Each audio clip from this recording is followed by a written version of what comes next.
اعوذ باللہ من الشیطان الرجیم بسم اللہ الرحمن الرحیم اللہم صلی اللہ سیدنا محمد وآلہ و اطراتہ بعدد کل معلوم اللہ کا استغفر اللہ لا الہ الا هو الحی القیوم واتوب الیہ یا حی یا قیوم برحمتک استغیث انا عبد مذنب ذلیل وانت ربی ذو الجلال والاکرام فاعف عنی فانک عفو کریم یا عظیم العفو یا نعم النصیر۔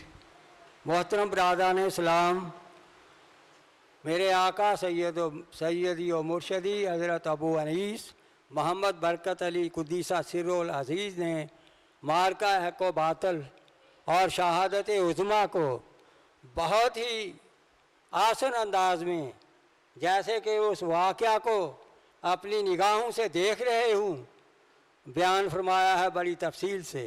بندے نے اس دفعہ یہ سلسلہ شروع کیا ہے کہ شہادت عظمیٰ کو انہی کے الفاظ میں پڑھ کر سامعین کو سنایا جائے۔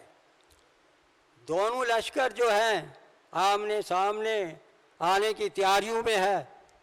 دشمن جو ہے مکمل تیاری کر چکا ہے، لیکن حسین علیہ السلام پوری طرح مطمئن ہیں، اس لیے کہ رات کو خواب میں آپ کے نانا محمد مصطفیٰ آمد مجتبیٰ تشریف لائے ہیں اور آپ کو بشارت دے کر گئے ہیں، حسین اب تم بہت جلد ہمارے پاس آ رہے ہو۔ اب اگر کوئی خیال آپ کو بے چین کر رہا ہے تو اپنے ساتھیوں، اپنے اہل بیت کا ہے، ان معصوم بچوں کا، ان عفت ماں بیویوں کا۔ آپ دشمن کی اخلاقی پستی سے خوب آگاہ ہیں اور اس کا قوی امکان ہے کہ وہ ان کو آپ کی قرابت کے ثواب سے بے آبرو کرنے کی کوشش کرے گا۔ اسی لیے آپ نے اپنے سارے اصحاب کو جمع فرما لیا ہے۔ سنیے، آپ ان سے فرما رہے ہیں، میں اللہ کی حمد و ستائش کے بعد اس کا شکر بجا لاتا ہوں کہ اس نے ہمیں نبوت کے شرف سے مشرف فرمایا، ہمیں قرآن سکھایا، دین و فہم کا شعور بخشا، حق سننے والے کان، حق بین آنکھیں اور حق شناس دل دیے، اور ہمیں شرک کرنے والوں میں سے نہیں بنایا۔ اما بعد، میرے علم میں آج کسی کے ساتھی میرے ساتھیوں سے زیادہ وفاشیار نہیں ہیں، اور نہ ہی کسی کے اہل بیت میرے اہل بیت سے زیادہ ثابت قدم ہیں، اور نہ ہی میرے اہل بیت کے زیادہ مجھے کوئی نیک اور وفاشوار نظر آ رہے ہیں۔ تم سب کو اللہ کی طرف سے جزائے خیر عطا ہو۔ میں سمجھتا ہوں کہ کل کا دن میرے اور ان کے درمیان فیصلہ کون ہوگا۔ میں تمہارا اخلاص دیکھ لیا ہے، تمہارا خلوص دیکھ لیا ہے، تمہاری وفا دیکھ لی ہے۔ اب میں تم کو اجازت دیتا ہوں کہ تم سب کسی امن کی جگہ چلے جاؤ، میرا تم پر کوئی عہد باقی نہیں۔ رات کی تاریکی چھا چکی ہے، اسے غنیمت جانو، اور تم میں سے ہر میرے اہل بیت کا بازو تھام لے اور اپنی اپنی آبادیوں اور شہروں میں پھیل جائے، یہاں تک کہ اللہ تعالیٰ کشائش فرما دے۔ دشمن صرف میرا طلبگار ہے، جب وہ مجھے پالیں گے تو پھر کسی قسم کا کوئی تعرض نہ کریں گے۔ ہر تمام عالی مقام تقریر فرما رہے ہیں اور حاضرین کی آنکھوں سے اشک بہہ رہے ہیں، آنکھوں میں اشک تیر رہے ہیں، ان کے تماتے ہوئے چہرے بتا رہے ہیں کہ ان کے سینوں میں ایک لاوا ہے جو ابھی پھٹ پڑے گا۔ اہل بیت کا ایک ایک فرد بے چینی سے کروٹیں بدل رہا ہے۔ وفا شیار ساتھی جیسے انگاروں پہ لوٹ رہے ہوں۔ آپ کی تقریر ختم ہوتے ہی بیا کی زبان بول اٹھے، اے ہمارے آقا، یہ کیسے ممکن ہے کہ آپ کو دشمنوں کے گھیرے میں چھوڑ کر ہم بھاگ جائیں؟ لوگ کیا کہیں گے؟ ہم نے اپنے سردار کے ساتھ نہ کوئی تیر پھینکا، نہ نیزہ مارا، نہ تلوار چلائی۔ اللہ کی قسم ایسا ہرگز نہ کریں گے ہم، ایسا ہم سے ہرگز نہ ہو پائے گا۔ ہم تو آپ پر اپنی جان، مال، آل، اولاد سب کچھ قربان کر دیں گے۔ آپ کے بعد اللہ ہمیں زندہ ہی نہ رکھے۔ 9 اور 10 محرم کی درمیانی رات اپنی سیاہ زلفیں بکھیرے چلی آ رہی تھی صحرائے کربلا۔ 10ویں رات کے چاند کی اداس کرنیں بکھیر کر یہ کرنیں کہہ رہی تھیں، اے کربلا کی سرزمین، تیری پشت پر اس مقدس قافلے کی آخری رات ہے۔ تیری پشت پر اس مقدس قافلے کی آخری رات ہے۔ کل یہ پیاسا قافلہ لٹ جائے گا۔ اس کے شہیدوں کا خون تیرے خشک ذروں کے ہونٹوں کو سیراب کر دے گا۔ ان خیموں میں ہونے والی ایک ایک بات کو اپنے سینے میں محفوظ کر لے۔ سہمے ہوئے پیاسے بچوں کی آہو بکا کو اپنے دامن میں جگہ دے دے۔ عفت باب بیویوں کے پیروں کے نقوش اپنی چھاتی میں چھپا لے، محفوظ کر لے۔ وہ دیکھ حسین کا دل بند عابد اپنے خیمے میں پڑا کرا رہا ہے۔ زہرا ثانی زینب اس کی تیمارداری فرما رہی ہیں، تیمارداری میں مصروف ہیں، لیکن دیکھ تو عابد بے چین کیوں ہو اٹھا ہے؟ اس کی آنکھوں میں آنسو کیوں تیر گئے ہیں؟ باوجود ضبط کے یہ زینب کی سسکیاں اور چیخوں میں، یہ سسکیاں چیخوں میں کیوں بدل گئی ہیں؟ اس بات نے اس صابرہ کے ہاتھ سے صبر کا دامن کھینچ لیا ہے۔ سنو اور اسے اپنے سینے میں محفوظ کر لو کہ ساتھ والے خیمے سے زینب کے بھائی فاطمہ کے لختے جگر عابد بیمار کے بابا حسین کی آواز آ رہی ہے، اے زمانہ تیرا برا ہو، اے زمانے تیرا برا ہو، تو کیسا بے وفا دوست ہے۔ صبح اور شام تیرے ہاتھوں کتنے مارے جاتے ہیں، تو کسی کی رعایت نہیں کرتا، کسی سے عوض قبول نہیں کرتا، اور سارا معاملہ اللہ کے ہاتھ میں ہے۔ ہر زندہ موت کی راہ پر چلا جا رہا ہے۔ ان اشعار نے بہن کو مضطرب کر دیا ہے۔ آنے والے دن کی ہولناکیوں کے تصور سے اس کا ضبط چیخوں اور سسکیوں میں ڈھل گیا ہے۔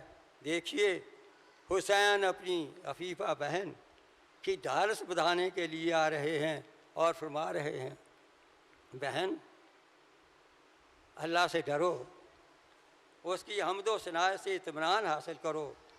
موت دنیا میں ہر زندگی کے لیے ہے، آسمان والے بھی ہمیشہ زندہ نہیں رہیں گے، ہر چیز فنا ہونے والی ہے۔ پھر موت کے خیال سے اس قدر رنج اور بیقراری کیوں ہے؟ اے بہن دیکھ، ہمارے لیے ہر مسلمان کے لیے رسول کریم صلی اللہ علیہ وسلم کی زندگی اسوہ حسنہ ہے۔ یہ نمونہ ہمیں سکھاتا ہے کہ ہمیں ہر حالت میں صبر و ثبات اور توکل و رضا پر کاربند رہنا ہے، اور رہنا چاہیے، اور چاہیے کہ ہم کسی بھی حال میں اس سے منحرف نہ ہوں۔ ان الفاظ نے زخمی دلوں پر مرہم کا کام دیا ہے، دل کو ایک سکون ملا، بہتے آنسو روک گئے، سسکیوں میں ٹھہراؤ پیدا ہو گیا۔ خاندان سعادت کا یہی ترہ امتیاز ہے۔ 10ویں محرم کا سورج طلوع ہو چکا ہے، لشکر اعداء کے سرکش گھوڑے اپنے سموں سے خاک اڑا رہے ہیں، ان کی ہنہناہٹ میں کانوں پڑی آواز سنائی نہیں دیتی۔ سارا میدان کارزار سپاہیوں سے بھرا پڑا ہے، جیسے اس کے مقابلے میں کسی بڑے لشکر جرار نے آنا ہو۔ اپنی بے پناہ قوت و کثرت کے باوجود ان کے چہرے اترے ہوئے ہیں، ان پہ ایک انجانہ سا خوف چھپا ہوا ہے، آنکھیں ویران ویران سی نظر آتی ہیں۔ ایسا کیوں؟ ان کے چہروں پر تو اطمینان، اتنی بڑی فوج ہے وہ، اطمینان اور مسرت کی جھلک ہونی چاہیے۔ لشکر حسین کے بہت بڑے لشکر کے سامنے حیثیت ہی کیا ہے، پھر یہ ہراساں کیوں ہیں؟ یہ سارے بات سمجھ میں آ سکتی ہے، سوچنے سے بات بڑی سمجھ میں آ سکتی ہے۔ یہ سارے لوگ وہ ہیں جو لا الہ الا اللہ کے ساتھ محمد الرسول اللہ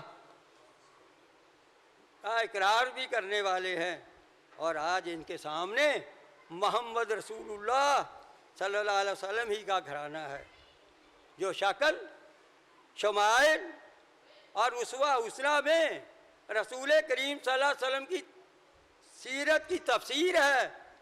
اور پھر ان میں وہ لوگ بھی ہیں جنہوں نے امام عالی مقام کو یعنی دشمن ہوئے، پھر وہ لوگ بھی ہیں جنہوں نے امام عالی مقام کو خط لکھے اور آنے کی دعوت دی۔ ان بزدلوں نے دنیاوی مفادات کے عوض اپنے ضمیروں اور روح تک کو بھی بیچ ڈالا ہے۔ ان کے وہی بزدلی، منافقت ان کے چہروں پر برس رہی ہے۔ ضمیر کے بوجھ اور روح کی ملامت نے ان کے چہرے بے رونق بنا دیے ہیں، ان کی نگاہوں سے وحشت برس رہی ہے۔ فضا آج اتنی اداس اور مغموم پہلے کبھی نہ تھی۔ سورج کی رنگت پھیکی پھیکی سی ہے، ہوائیں افسردہ سی ہیں، فرات کے پانی بے قراری میں اچھل اچھل کر میدان کربلا کی طرف دیکھ رہا ہے، جو آن قریب خاندان رسالت کا مقتل بن جائے گا۔ خیمہ گاہ امام میں ایک اور اسرار خاموشی ہے۔ سہمے ہوئے بچوں، عفیف بیویوں کے تصور میں بھی ایسی بات نہ تھی جو ابھی ان کے پاس پیش آنے والی ہے۔ انہیں یہ توقع بھی نہ تھی کہ ان کے نانا کے امتی، ان کے نانا کے نام لیوا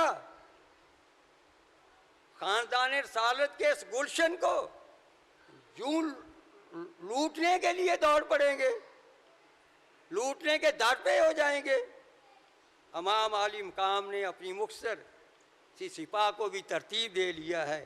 دیکھیے حسین تیزی سے خیمہ گاہ سادات میں پلٹتے ہیں، خیموں سے آنے والے دل دوز زالو نے آپ کو بے چین کر دیا ہے۔ صبر و رضا کے مظہر، اثار و توکل کے پیکر کو یہ ادا پسند نہیں آئی، اسی لیے تو فرما رہے ہیں میری بہن، میں تمہیں اللہ کی قسم دیتا ہوں، میری شہادت پر نہ کپڑے پھاڑنا، نہ بال نوچنا، نہ بین کرنا، نہ سینہ کو بھی کرنا، اور دیکھو صبر و استقامت کا دامن کسی بھی حال میں ہاتھ سے نہ جائے۔ دیکھیے حسین نے اسلامی اقتدار کو معراج تک پہنچا دیا ہے۔ اس وقت میں کیسے صبر کی دعوت دے رہے ہیں. روحانی اخلاقی قدروں میں صفت پیغمبر نے کتنا خوبصورت حسین اور دلکش رنگ بھر دیا ہے. میدان کربو بلا مقتل کی صورت میں نظر آ رہا ہے، لیکن فریضہ رشد و ہدایت کا یہ عالم ہے کہ اہل بیت کو صبر و ثبات کا درس دیا جا رہا ہے. لیجئے، دشمن اب بہت قریب آ گیا ہے. حسین اپنی ناکہ پر سوار آگے بڑے، قرآن کو سامنے رکھا اٹھایا، چاہتے ہیں اتمام حجت ہو جائے، اس لیے سپاہ کو خطاب فرما رہے ہیں. لوگوں میرا حسب نسب یاد کرو، سوچو میں کون ہوں، پھر اپنے گرے بانو میں منہ ڈالو اور اپنے ضمیر کا محاسبہ کرو. خوب غور کرو، کیا تمہارے لیے میرا قتل کرنا جائز ہے؟ میری حرمت کا رشتہ توڑنا روا ہے؟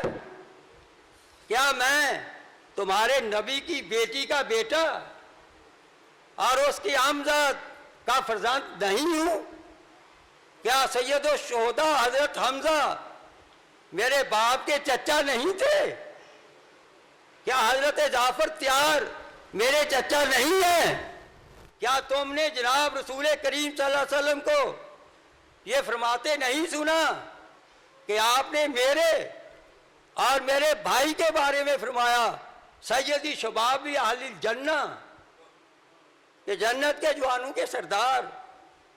اگر میرا بیان یہ سچا ہے، اگر میرا یہ بیان سچا ہے، اور ضرور سچا ہے، کیونکہ واللہ میں نے ہوش سنبھالنے تک آج تک کبھی جھوٹ نہیں بولا. تو بتلاؤ، کیا تمہارا برینہ تلواروں سے میرا استقبال کرنا چاہیے تمہیں؟ اگر تم میری بات کا یقین نہیں کرتے تو ہم میں ایسے لوگ موجود ہیں جن سے میری بات کی تصدیق ہو جائے گی. جابر بن عبداللہ انصاری سے پوچھو، ابو سعید خدری سے پوچھو، سہل بن سعدی سے پوچھ لو، زید بن ارقم سے پوچھو، انس بن مالک سے پوچھو، وہ تمہیں بتائیں گے کہ انہوں نے میرے اور میرے بھائی کے بارے میں جناب رسول کریم صلی اللہ علیہ وسلم کو یہ فرماتے ہوئے سنا ہے یا نہیں. یا یہ بات بھی تمہیں میرا خون بہانے سے نہیں روک سکتی؟ واللہ اس وقت روئے زمین پر وجوز میرے کسی نبی کی بیٹی کا بیٹا موجود نہیں. میں تمہارے نبی کا بلا واسطہ نواسا ہوں. مجھے تم کس لیے قتل کرنا چاہتے ہو؟ کیا میں نے کسی کی جان لی ہے؟ کسی کا خون بہایا ہے؟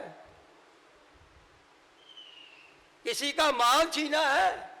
کسی کو لوٹا ہے؟ کہو کیا بات ہے؟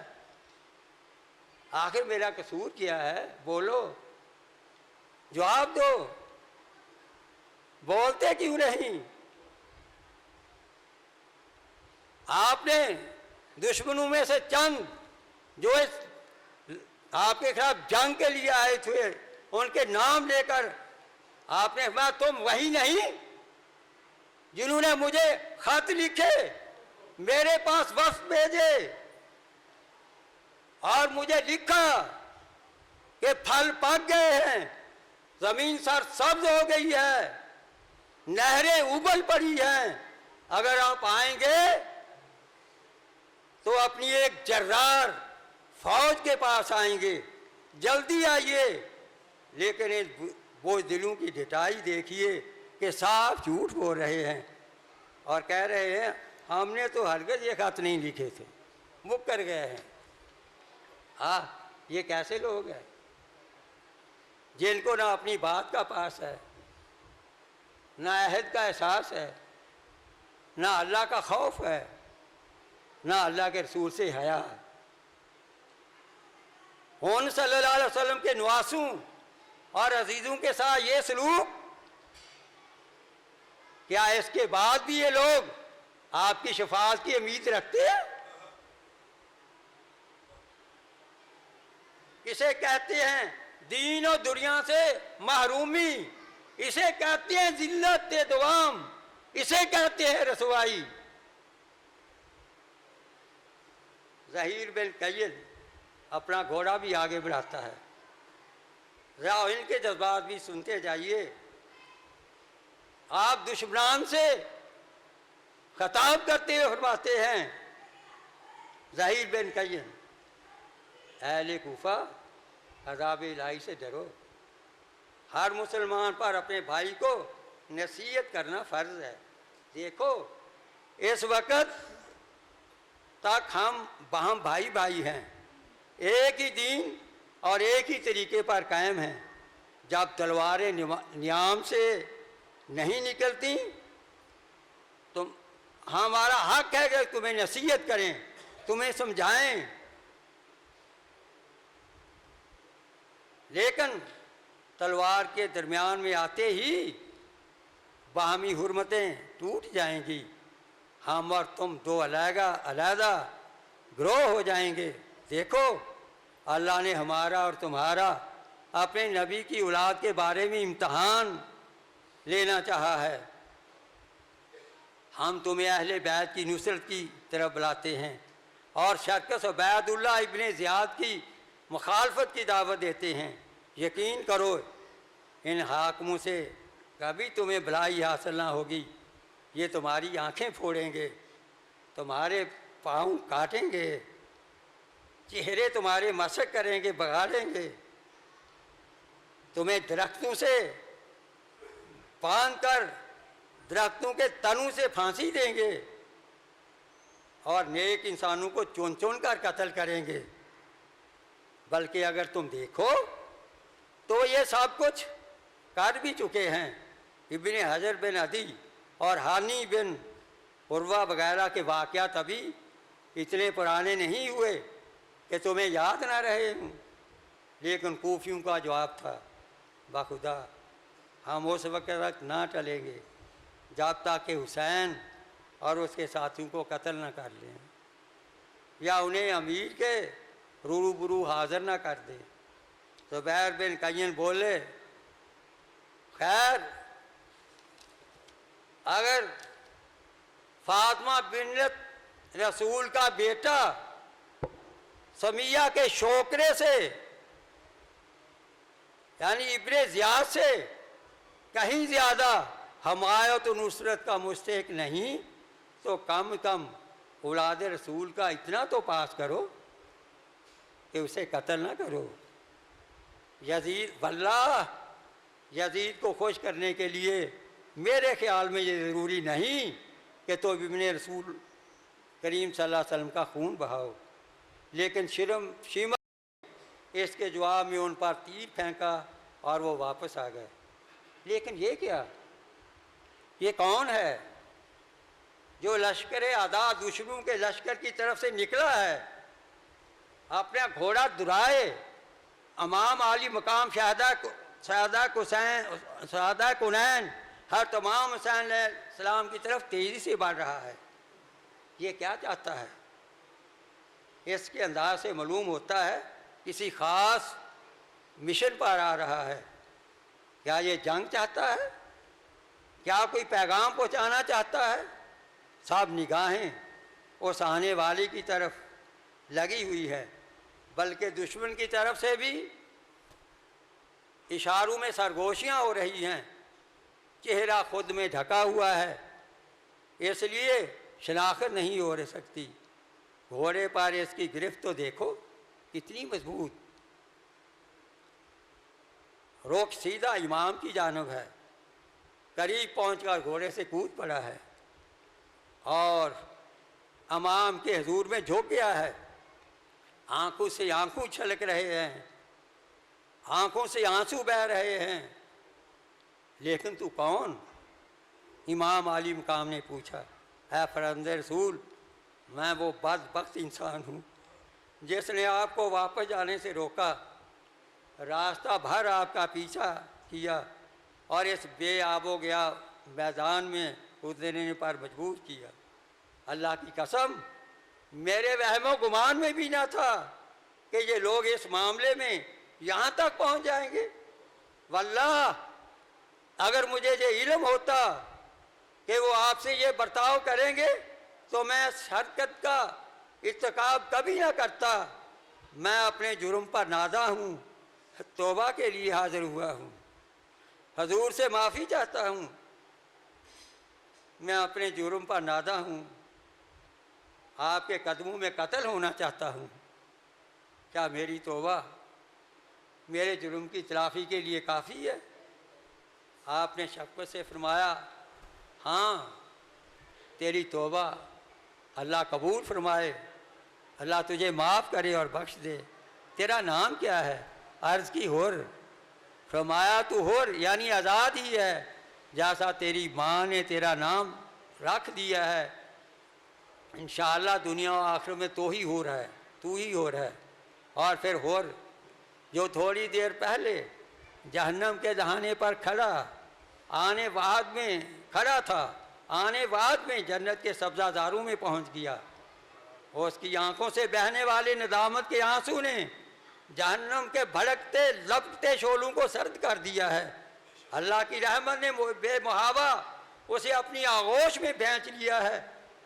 حور کو تسکین قلبی مل گئی ہے۔ اب وہ ایک نئی زندگی، باسعادت زندگی، کامل زندگی کا حامل ہے۔ ایمان کے سب خشک سوتے ابل پڑے ہیں۔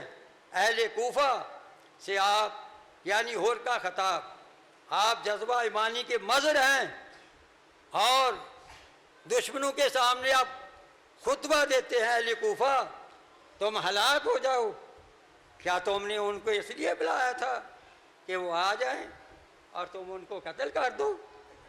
تم نے انہیں کہا تھا تم اپنی جان و مال تو ان پر قربان کر دو گے، اور اب تم انہی کے قتل کے در پہ ہو۔ ان کو آپ اس چیز کی اجازت بھی نہیں دیتے کہ وہ خدا کی طویل و عریض زمین میں کہیں چلے جائیں جہاں ان کو اور ان کے اہل بیت کو امن مل سکے۔ اب تم نے ان کو قیدیوں کی مثل بنا لیا ہے۔ دریائے فرات کا بہنے والا پانی جسے یہودی، نصرانی، مجوسی سب پیتے ہیں، جس میں اس علاقے کے خنزیر لوٹتے ہیں، تم نے ان پر بند کر دیا ہے۔ حسین اور ان کے اہل بیت پیاس سے بے حال ہو رہے ہیں۔ تم نے محمد صلی اللہ علیہ وسلم کے بعد ان کے اہل بیت کے بارے میں نیاز شرمناک سلوک کیا ہے۔ اب بھی وقت ہے توبہ کرو، اور اگر توبہ نہ کرو، اپنی اس حرکت سے باز نہ ہو تو اللہ تعالیٰ تم کو روز قیامت پیاسا رکھے۔ پھر لشکر اعداء کی طرف سے سنسناتے ہوئے تیر آئے، اعلان جنگ ہو گیا۔ ابن سعد نے تیر پھینکا اور کہا لوگو گواہ رہنا، سب سے پہلا تیر میں نے پھینکا ہے۔ اس بدبخت ابن زیاد کے الفاظ، اس بدبخت کو، لعین و مردود کو ابن زیاد کے الفاظ یاد آ رہے تھے کہ قتل حسین کے عوض تم بیش بہا انعامات پاؤ گے، بیش بہا دولت پاؤ گے۔ تم حر نے دین کے لیے دنیا چھوڑ دی، زندگی قربان کر دی، لیکن بعد نصیب ابن سعد نے اسی دنیا پر اپنا دین قربان کر دیا، اپنا دین ختم کر دیا، دین کی دولت سے محروم ہو گیا۔ حق و باطل کا یہ مارکا کتنا حیرت انگیز، خوفناک اور عبرت آموز ہے۔ انفرادی جنگ میں حسین کے ساتھیوں کو فتح مند دیکھا تو میمنہ کا سردار عمرو بن حجاج بوکھلا گیا اور عام حملے کا حکم دے دیا۔ حسینی لشکر مٹھی بھر جانباز کڑکتی بجلیاں بن کر دشمن پر ٹوٹ رہے ہیں۔ تلواروں سے تلواریں اور نیزوں سے نیزے ٹکرانے لگے۔ کشت و خون کا بازار گرم ہو گیا، انسانی اعضاء کٹ کٹ کر گرنے لگے۔ خون کے سینٹوں سے زمین کربلا لالا زار بن چکی۔ ذرا غور کو تو دیکھیے، اس کا گھوڑا تیروں سے چھلنی ہو گیا تھا، اس کے پاس پیادہ تلوار ہاتھ میں تھی، دشمن پر بڑھ بڑھ کر وار کر رہے ہیں۔ یوں معلوم ہوتا ہے جیسے شیر اپنے شکار پر جھپٹ رہا ہے، اس کی تلوار بجلی کی طرح تڑپتی نظر آتی ہے۔ ہونٹوں پہ یہ اشعار ہیں، اگر میرا گھوڑا تم نے بیکار کر دیا تو کیا ہوا؟ میں ایک شریف باپ کا بیٹا ہوں، میں خوفناک شیر سے بھی زیادہ بہادر ہوں۔ دوپہر تک فتح و شکست کے کسی بھی طرف آثار نظر نہیں آئے تو دشمن نے حسینی سادات کے خیمے کو آگ لگا دی ان ظالموں نے، لیکن امام کی فراست نے ان کے ضربے کو ناکام بنا دیا اور ساتھیوں کی توجہ بٹنے نہیں دی۔ ظہر کا وقت ہو چکا ہے لیکن نماز کی بھی مہلت نہیں دی جا رہی۔ جنگ بدستور جاری ہے، حسین کے ساتھی ایک ایک کر کے شہید ہوئے جا رہے ہیں۔ اب جنگ کی شدت قدرے کم ہوئی ہے، گرد کے بادل قدرے چھٹ چکے ہیں۔ آئیے معلوم کریں کس کے جاں باز نے جام شہادت نوش فرمایا ہے، کون کون حق رفاقت سے سرخرو ہو چکا ہے۔ یہ دیکھو، حسینی فوج کا نام بر بہادر مسلم خون میں نہایا پڑا ہے۔ ادھر زبیر، بربر، عبداللہ، ابو تمامہ، حبیب، حنظلہ کے لاشیں بھی بکھرے پڑے ہیں۔ وہ دیکھیے، حور بن زدید کا لاشا ایک عظیم عظمت کا اظہار کر رہا ہے۔ یہ سب وفا شعار شہیدان حریت اپنے حق رفاقت سے سبق دوش ہو چکے ہیں، اور اب کوفی فوجوں کے سامنے صرف بنی ہاشم اور خاندان رسالت ہی رہ گیا ہے۔ اے آسمان کی گردشو، رک جاؤ، تم نے اسلام کی رگ حیات کا گرم گرم خون کافی چوس لیا ہے، اب رک جاؤ، ہاتھ آگے مت بڑھاؤ، آگے خاندان رسالت ہے، اس کے تقدس کا پاس کرو۔ افلاک کے نیچے اس کنبہ سے بڑھ کر آج کوئی بھی اتنا مقدس کنبہ نہیں ہے۔ اگر غور سے دیکھو تو ان افراد کے اندر تمہیں اسوہ رسول کی پوری تفسیر مل جائے گی، صورت میں بھی اور سیرت میں بھی۔ اہل کوفہ، اپنے گستاخ ہاتھوں کو روک لو، اگر تم نے ان پر ہاتھ اٹھایا تو پھر قیامت تک بھٹکتے رہو گے، مر کر بھی تمہیں چین نصیب نہیں ہوگا۔ یہ تمہارے سامنے شبیہ مصطفیٰ علی اکبر ہیں، شکل، آواز، انداز ہو بہو اپنے بابا ساقی کوثر کی پائی ہے۔ دیکھو کہیں اس کے جسم عطر کو تیر یا تلوار سے گھائل کرنے کی جسارت نہ کر بیٹھنا، ورنہ اللہ کا غضب تمہیں ہلاک کر دے گا، تمہیں اللہ کے غضب سے کوئی نہ بچا سکے گا۔ یاد رکھو، خاندان رسالت کا ایک ایک فرد کا خون اللہ کو بہت عزیز ہے، اللہ کو بہت پیارا ہے۔ اگر تم نے اللہ کے غضب کو بھڑکا دیا تو تختہ زمین میں تمہارے لیے کوئی جگہ نہ رہے گی، تنگ ہو جائے گی۔ اپنے گستاخ آگوں کو روک لو۔ لیکن یہ کیا ہوا، یہ کیا ہوا؟ شہزادہ علی اکبر پر کس نے نیزہ پھینکا کہ جس میں اتھر ترازو ہو گیا ہے؟ وہ دیکھو، شہزادہ کنین کے نور عین تیورا کر گر پڑے ہیں۔ صفاق، تو نے یہ کیا کر دیا؟ سرور دو جہاں کی تصویر کو خاک و خون میں لوٹا دیا، ہم شکل پیغمبر کو زمین پر تڑپا دیا، تقدس کی دیوار منہدم کر دی، حرمت کا رشتہ ٹوٹ گیا، تعلق کے خاطر جاتا رہا۔ حسین، نبی کے نور نظر حسین، تیرے جوان بیٹے کو میدان جنگ میں کاٹ ڈالا گیا۔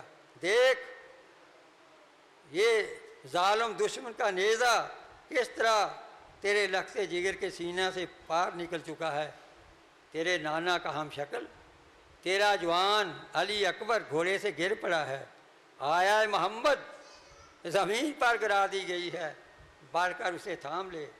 شیطان صفت دشمن کہیں اس لاشے کو مسخ نہ کر دیں۔ انہوں نے آج انسانیت کی تمام حدیں توڑ ڈالی ہیں۔ اب ان درندوں سے کچھ بھی بعید نہیں ہے۔ اے زہرا ثانی، اے خاتون جنت کی نشانی، اے عفیفہ محترم، بھتیجے کی ہلاکت پہ تیری تڑپ ناقابل فہم نہیں، لیکن یہ تو صبر کا مقام ہے، تیرے امتحان کا مقام ہے۔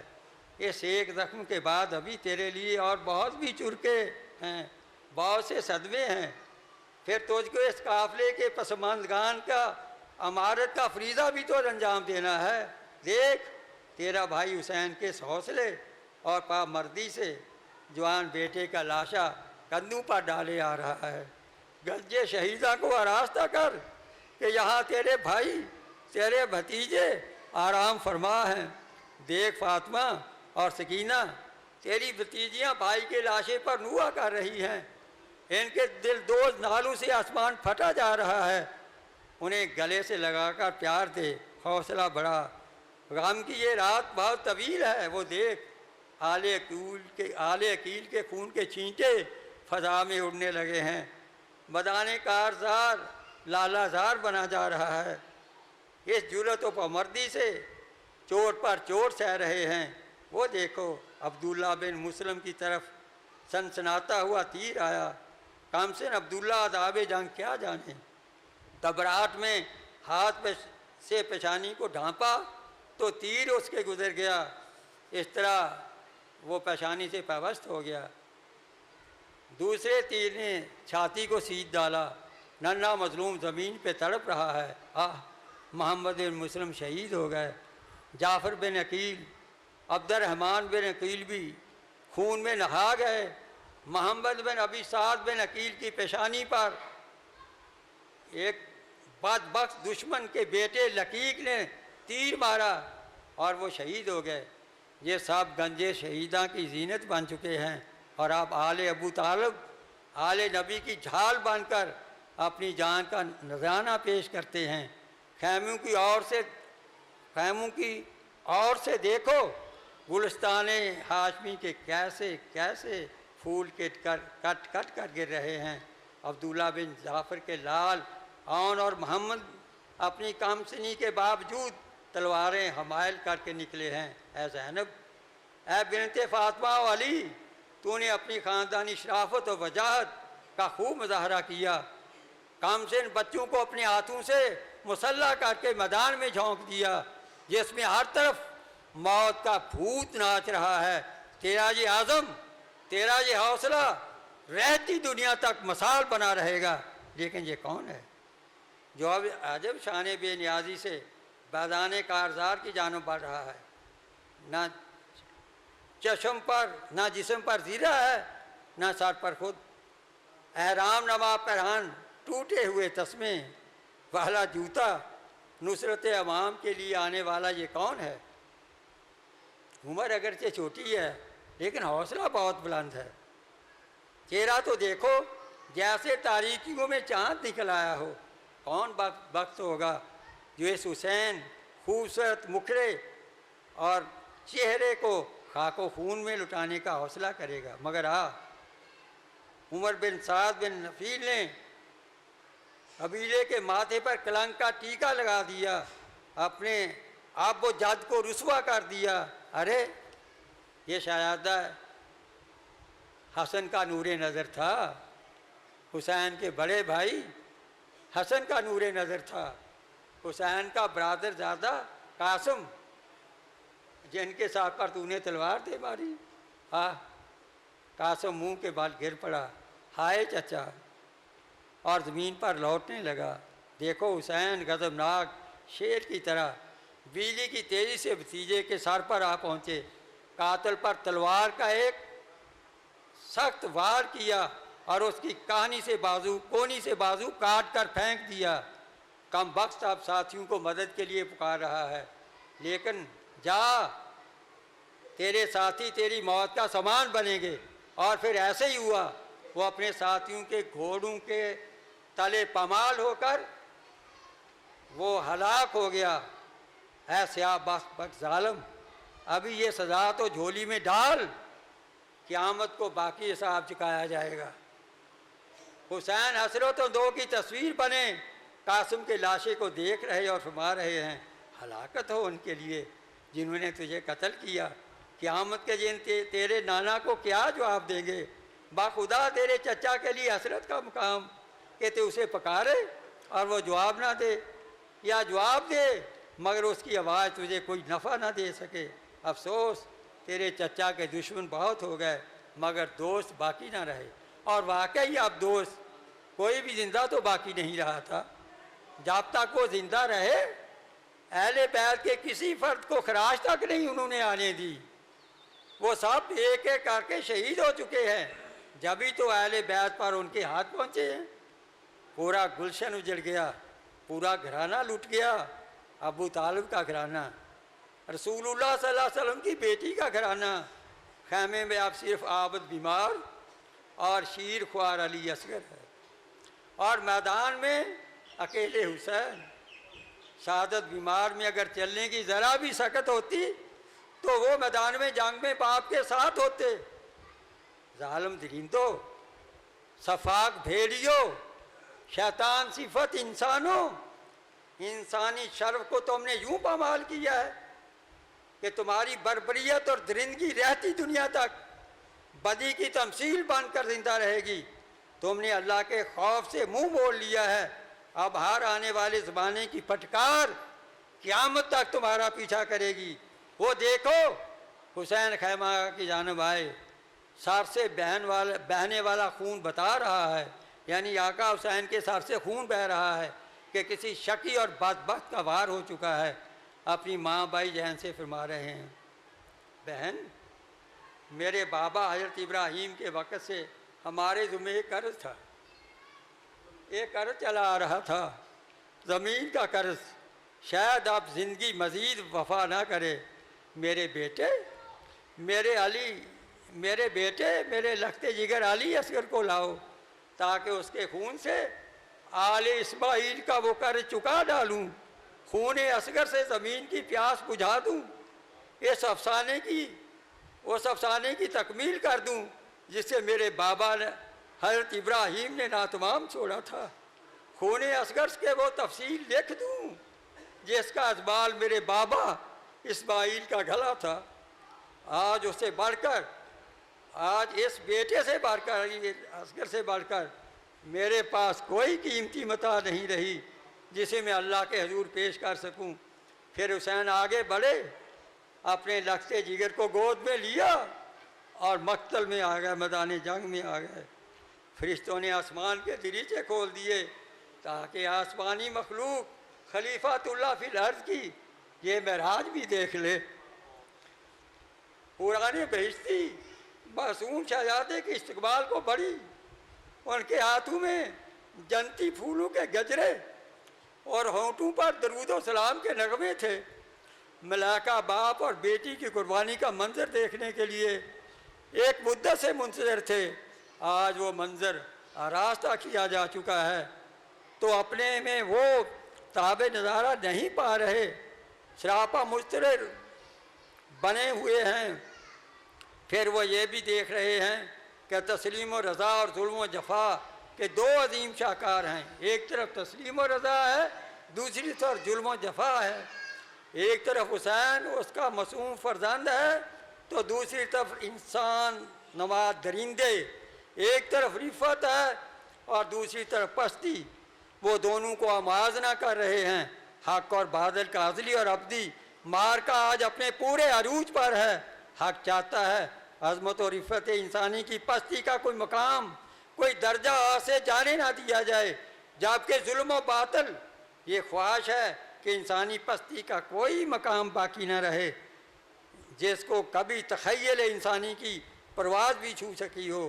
افلاک کے مکین کے پورے تفکر اور انہماک سے انسانیت کے ان دونوں سرحدوں کو دیکھ رہے تھے۔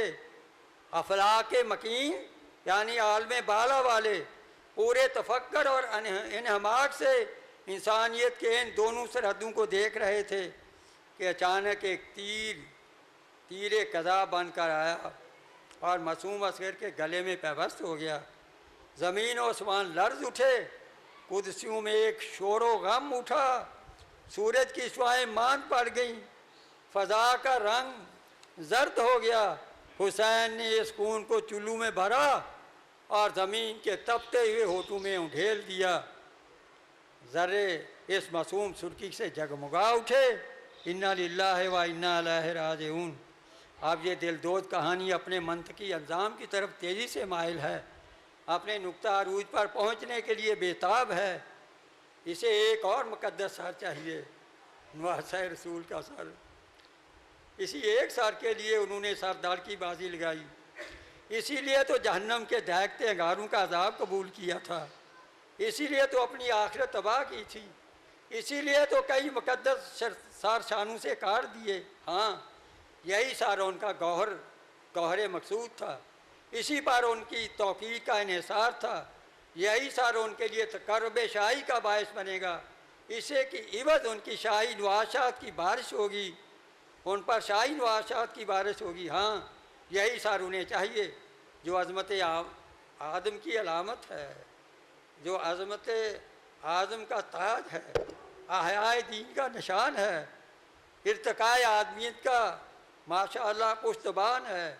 وہ اسے بہرحال حاصل کرنا چاہتے تھے اور بہت جلد چاہتے تھے، چنانچہ لشکر اعداء تنہا حسین پر ٹوٹ پڑے۔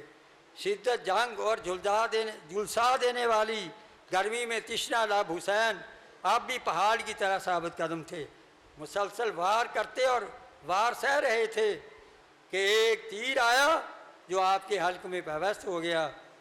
دل کڑا کر کے تیر کھینچا، ہاتھ منہ کی طرف اٹھائے تو چلو خون سے بھر گئے۔ وہی خون آسمان کی طرف اچھال دیا اور فرمایا، اے اللہ تیرا شکر ہے، الہی میرا شکوہ تجھی سے ہے، دیکھ تیرے رسول کے نواسے سے کیا سلوک ہو رہا ہے۔ اور پھر شیور اور